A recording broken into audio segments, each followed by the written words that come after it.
목표가 되길 또한 방향을 제시하길 축원합니다. 우리 말씀의 제목은 욕망과 사랑에 낀 사람, 욕망과 사랑에 낀 사람이라는 제목을 하나님을 선포하겠습니다.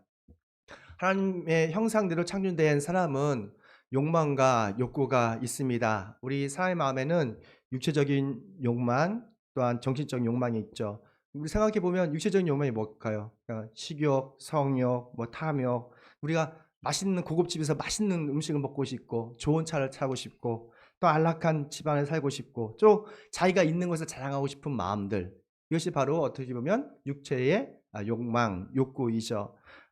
심리학자 메슬로우는 그 두 가지 욕구를 크게 나누고 있어요.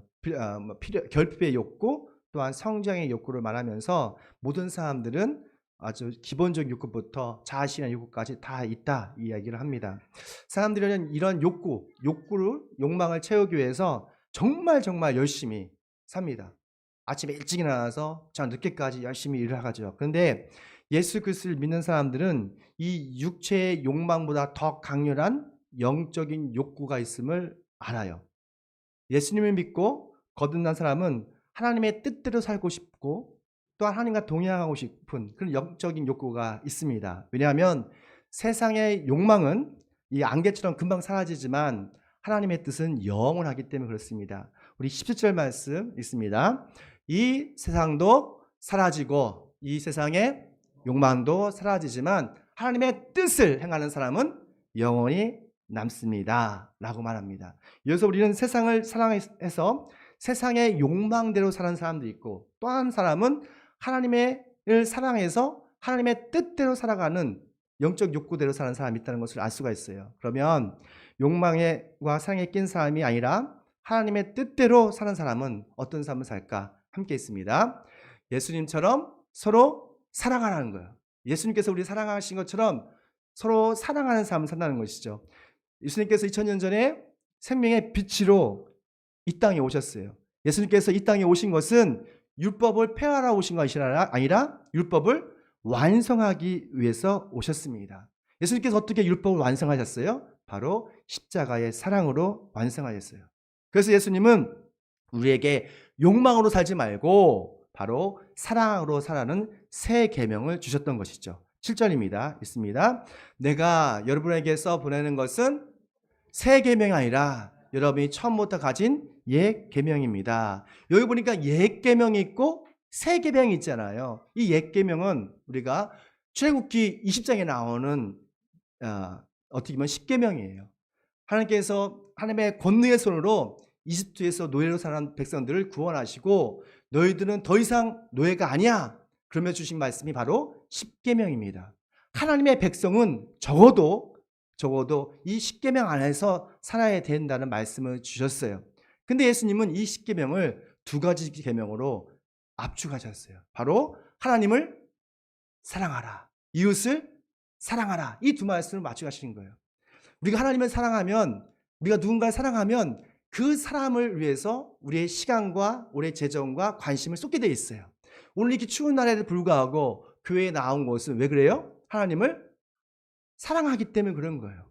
오늘 교회에 나오지 않으신 분은 뭐예요? 어떤 상황이 있지만 하나님을 더 사랑한 것이죠. 하나님께서는 우리가 하나님을 사랑하고 이웃을 사랑하라고 말씀하셨어요. 이 세 계명을 주셨죠. 근데 이 세 계명 주실 때 그 배경이 참 중요하더라고요.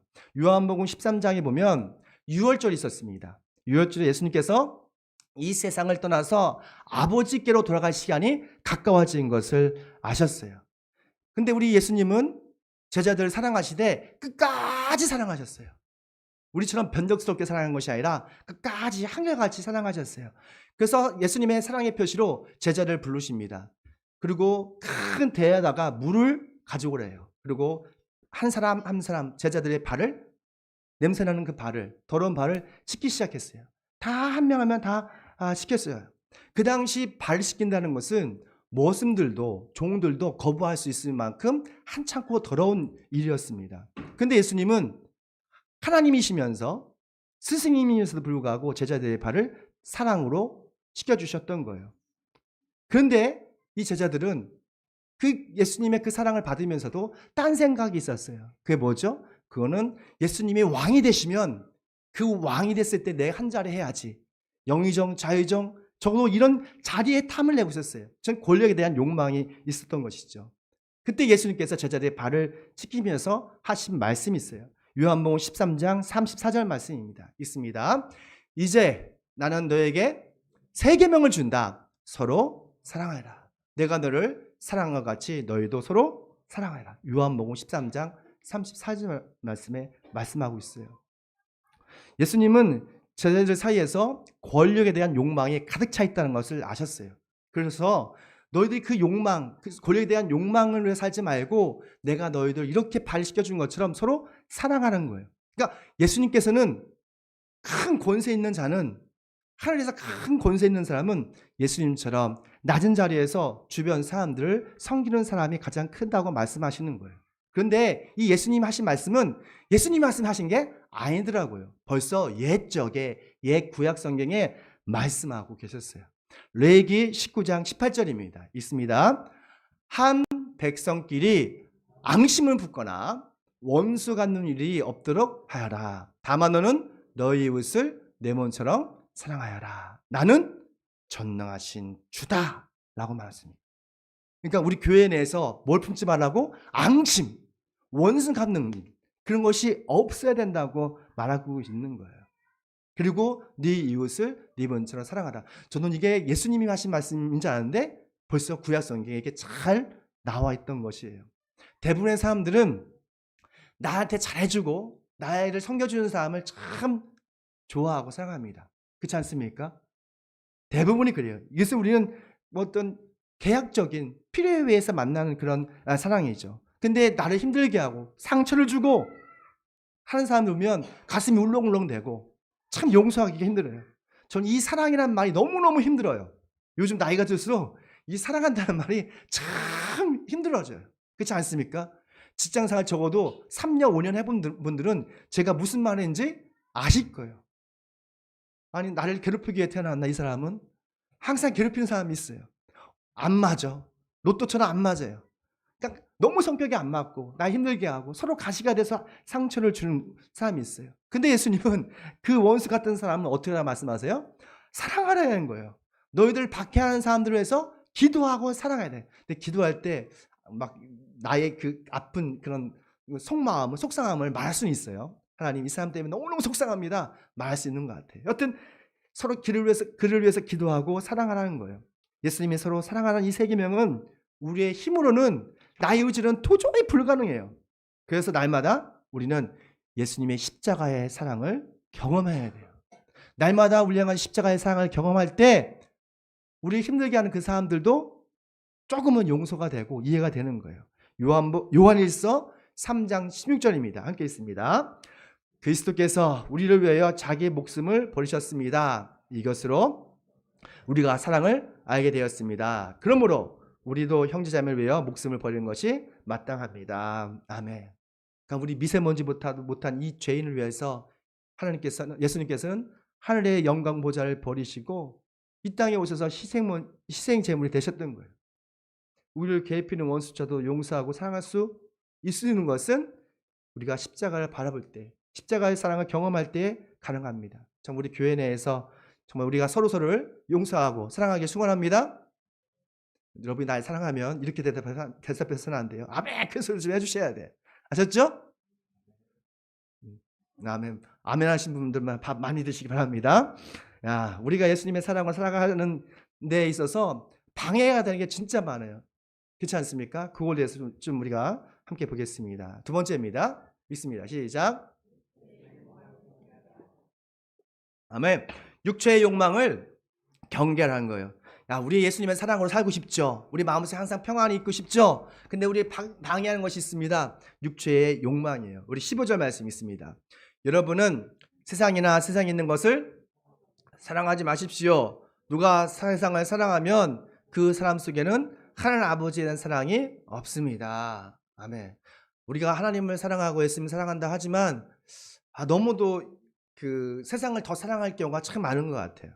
그렇기 때문에 우리가 날마다 주님께 와서 회개도 하고 또 하나님 은혜를 구하는데, 교회 안에서 보니까 신자들도 세 부류가 있더라고요. 여기 성경 말씀 보니까 요한 시대에 초대교회에 있었던 신자 보니까 첫 번째는 보니까 12절부터 14절까지 말씀하고 있습니다.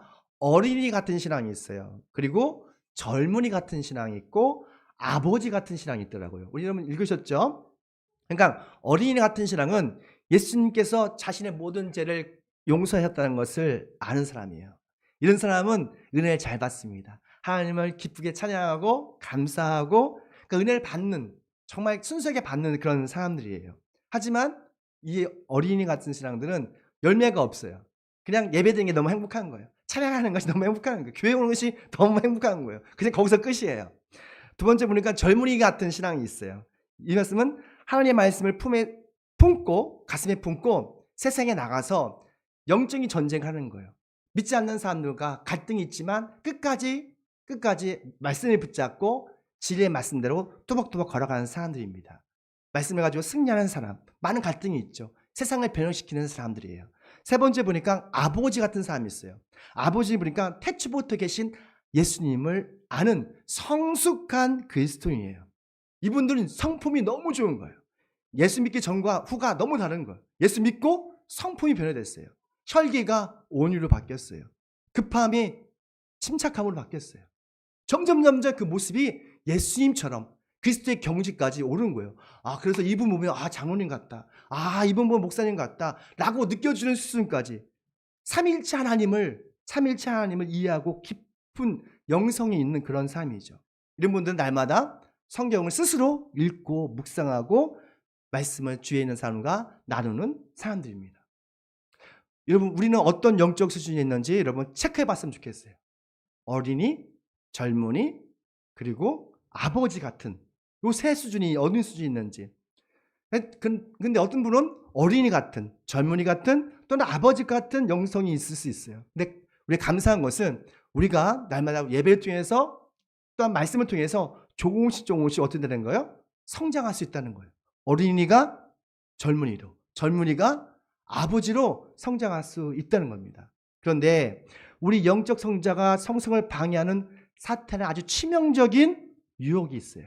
그것이 바로 세상을 사랑하는 마음, 바로 육체의 욕망입니다. 16절 말씀 함께 읽습니다. 세상에 있는 모든 것 곧 육체의 욕망과 라고 말하고 있어요. 육체의 욕망이 뭐예요? 그러니까 육체의 그 욕망을 채우기 위해서 하는 행동들, 예를 들면 지나친 과식, 우리가 밥을 먹어야 되지만 너무 많이 먹은 문제 있잖아요. 아주 음란한 성생활, 순간적인 쾌락들, 술, 마약, 동성애, 도박, 이 모든 것이 뭐예요? 육체의 욕망이에요. 근데 우리는 누구도 이런 것에서 자유할 수 있는 사람은 없어요. 까딱 잘못하면 동성애에 빠지고, 까딱 잘못하면 마약에 빠지고, 까딱 잘못하면 또한 우리의 쾌락에 빠질 때가 너무 많아요. 여러분, 나도 이게 말씀 준비하면서 리서치를 해봤는데 한국의 이 마약 중독자가 100만 명이래요. 난 이렇게 많은지 몰랐어요. 100만 명. 한 집 걸러서 한 마을에 한두 명씩은 있는 거예요. 그리고 23년 동안 이 도박하는 사람을 봤더니 작년에만 도박으로 3,200명이 검거가 됐대요. 그러니까 주변 사회에 많은 도박에 빠져서 가정이 파탄되는 사람들이 진짜 많다는 거예요. 게다가 우리나라에는 이 동성애 문제가 심각해지고 있어요. 어느덧 교단에서는 동성애 문제를 찬성하고 있어요. 이 동성애적인, 그러니까 성경은 우리는 이건 아니라고 말씀하고 있잖아요. 이러한 모든 육체의 욕망은 누구부터 온 거예요? 사실은 보이지 않는 영적인 악한 마귀로부터 온 거예요. 악한 마귀는 무식하지 않습니다. 악한 마귀는 육체의 욕망과 욕구라는 가면을 쓰고 막대한 돈이 있어요. 막대한 자금과 조직력으로 믿음의 사람들을 충동하고 타락시키고 그 통해서 지옥불로 끌어가는 거예요. 누구도 스스로 육체의 욕망을 제어할 수 없었어요. 그런데 성경에 육체의 정욕을 완전히 제어하신 분이 계십니다. 그분이 누구세요? 예수 그리스도세요. 오늘 말씀 많이 준비했는데 우리가 욕구하지 말고 마칠 겁니다. 마태복음 4장에 보면 예수님이 성령에 충만하셔서 성령에 이끌려서 광야로 가셨어요. 왜 예수님이 광야에서 사탄에게 시험을 받으셨을까? 고민해 본 적이 없습니까? 나는 저 말씀을 준비하면서 고민해 봤어요. 아니, 성령이 충만하신 분이 왜 광야까지 가서 사탄에게 시험 받으셨을까? 그것은 인류가 한 번도 극복하지 못한 사탄의 유혹, 육체의 욕망을 완전히 해결하기 위해서 광야에 가신 거예요. 아담과 하와는 육체의 욕망으로 유혹하는 그 사탄의 게임에 빠져서 선악과를 따서 먹었어요. 그 불순종을 통해서 세상에 죄가 들어오고 세상에 많은 질병과 죽음이 들어와서 대부분의 사람들이 죄의 노예가 됐어요.